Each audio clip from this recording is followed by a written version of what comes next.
गजा पट्टी में लंबे समय से जंग चल रही है और ये इलाका इसराइल हमास के संघर्ष का केंद्र है।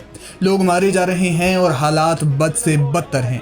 लेकिन इसी बीच एक ऐसी खबर सामने आई है जिसने गजावासियों को हिला कर रख दिया है, साथ ही इस्राएली सेना और उनकी खुफिया एजेंसी को भी हैरान कर दिया है।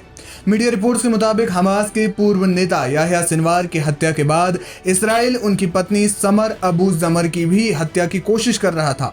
कहा जा रहा है कि इसके लिए इस्राएली खुफिया एजेंसियों ने उन्हें खूब ढूंढा, लेकिन समर अबू जमर का नामो निशान नहीं मिला। लेकिन अब समर ने कथित तौर पर गजा से भागकर तुर्की में दूसरी शादी कर ली है।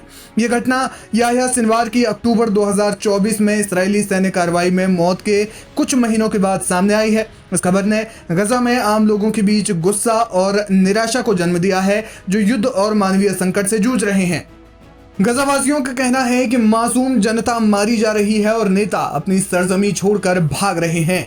याह्या सिनवार हमास के सैन्य विंग के प्रमुख और अक्टूबर 2023 में इसराइल पर हुए हमलों में मुख्य योजनाकार थे।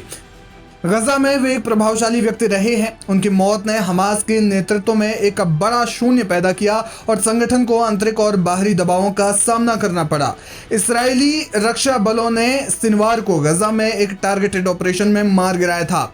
इस्राएली मीडिया के अनुसार समर अबू जमर और याह्या के भाई मोहम्मद सिनवार की पत्नी नजवा सिनवार ने गजा से भागने के लिए जाली पासपोर्ट और भारी मात्रा में नकदी का इस्तेमाल किया। उनकी मदद हमास के वरिष्ठ नेता फाती हम्माद ने की।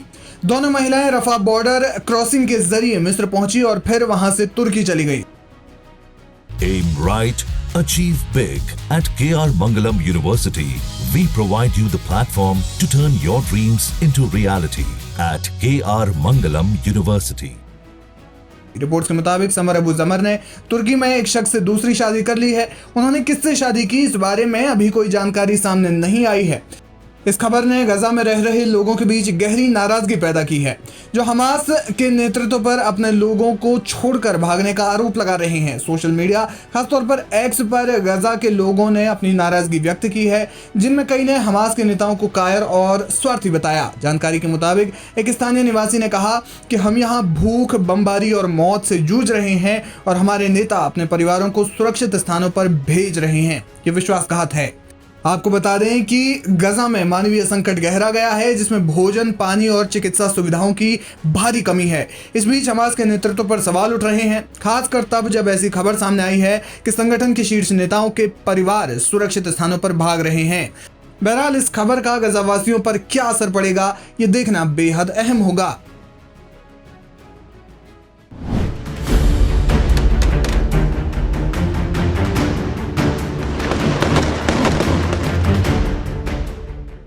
ये हैं इस्राइल डिफेंस फोर्सेस यानी आईडीएफ के ड्रोन्स, वो मशीनें जो जंग के मैदान में दुश्मन पर नजर रखने से लेकर हमले तक का काम करती हैं। लेकिन अब एक चौंकाने वाली रिपोर्ट सामने आई है, जिसमें दावा किया गया है कि आईडीएफ के कई ड्रोन्स जवाब दे चुके हैं। कई अंतरराष्ट्रीय मीडिया रिपोर्ट्स के मुताबिक आईडीएफ के सैनिकों के पास जो ड्रोन हैं, उनमें से कुछ खराब हो चुके हैं, टूट चुके हैं या फिर उपयोग करने के लायक नहीं बचे हैं। ये घटना मुख्य रूप से इसराइल के पालमचिम एयरबेस पर हुई है। इस मामले में इस्राएली फौज के कुछ अधिकारियों को हिरासत में भी लिया गया है। बताया जा रहा है कि 3 सैनिकों, जिनमें एक गैर कमीशन अधिकारी भी शामिल है, उन पर इसराइल की रक्षा गतिविधियों के लिए महत्वपूर्ण मानव रहित हवाई वाहनों यानी यूएवीज के साथ छेड़छाड़ करने का संदेह है। इस्राएली डिफेंस फोर्सेस ने वायनेट पर खबर सामने आने के बाद जांच की पुष्टि की, जिससे राष्ट्रीय सुरक्षा को लेकर गंभीर चिंताएं बढ़ गई हैं। मंगलवार 22 जुलाई को पालमचिम एयरबेस पर तैनात संदिग्धों को हिरासत में लिया गया। उनकी हिरासत रविवार तक बढ़ा दी गई है क्योंकि जांच जारी है। आईडीएफ के वरिष्ठ अधिकारियों के अनुसार इस तोड़फोड़ से ड्रोन के दुर्घटनाग्रस्त होने का खतरा है, जिससे इसराइल की हवाई क्षमता को गंभीर नुकसान पहुंच सकता है। इस मामले में आईडीएफ ने एक बयान देकर कहा, मिलिट्री पुलिस ने 2 सैनिकों और एक कैरियर अधिकारी के खिलाफ कई रिमोट से संचालित विमानों में तोड़फोड़ करने के संदेह में जांच शुरू कर दी है। आईडीएफ इस तरह की घटनाओं को बहुत गंभीरता से लेती है। आरपीए यूनिट की परिचालन तत्परता पर इसका कोई प्रभाव नहीं पड़ा है। Aim right, achieve big. At KR Mangalam University, we provide you the platform to turn your dreams into reality. At KR Mangalam University. ये घटना ऐसे समय में हुई है जब गजा और ईरानी प्रॉक्सी के खिलाफ इसराइल पहले से ही युद्ध लड़ रहा है और मिडिल ईस्ट में तनाव चरम पर है।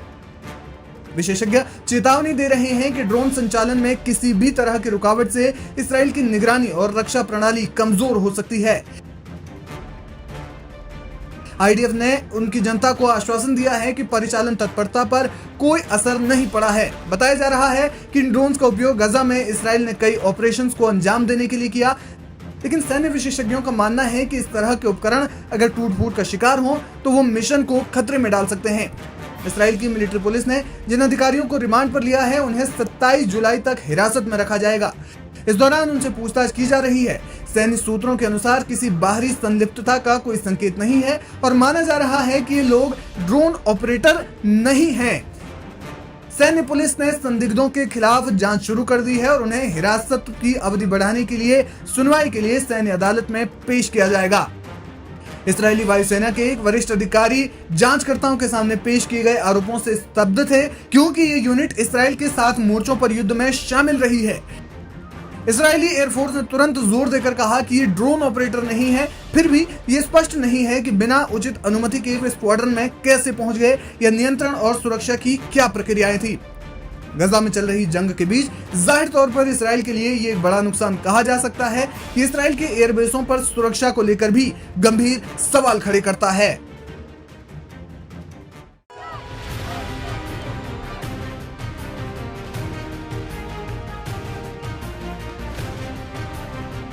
गाजा में एक बार फिर हालात बेकाबू हो गए हैं। हमास के लड़ाकों ने इजरायली सेना पर हमले और तेज कर दिए हैं। अल कस्साम ब्रिगेड्स ने एक वीडियो जारी कर इजरायली टैंकों को तबाह करने का दावा किया है। खबर तो यह है कि जबालिया के आसपास जमीन पर टकराव और विकराल रूप ले चुका है। गाजा की छोटी छोटी गलियों में फिर बमों की आवाजें गूंज रही हैं और युद्ध की आंच लगातार भड़क रही है। इजरायली सेना को निशाना बनाने का एक ताजा वीडियो सामने आया है, जिसे लेकर अल कस्साम ब्रिगेड्स, जो हमास की ही सशस्त्र इकाई है, उसने दावा किया है कि उसने इजरायली टैंकों को खदानों और शॉर्ट रेंज मिसाइलों से निशाना बनाया है। वीडियो में धुएं से घिरे टैंक और मलबे में तब्दील इमारतें इस लड़ाई की भयानक स्थिति को बयां कर रही है। खबर है कि हमास ने एक इमारत पर हमला भी किया है, जिसके बारे में कहा जा रहा है कि वहां इजरायली सैनिक मौजूद था। इस वीडियो के जरिए हमास ये दिखाने की कोशिश कर रहा है कि जमीनी स्तर पर वो अभी भी मजबूत और सक्रिय है।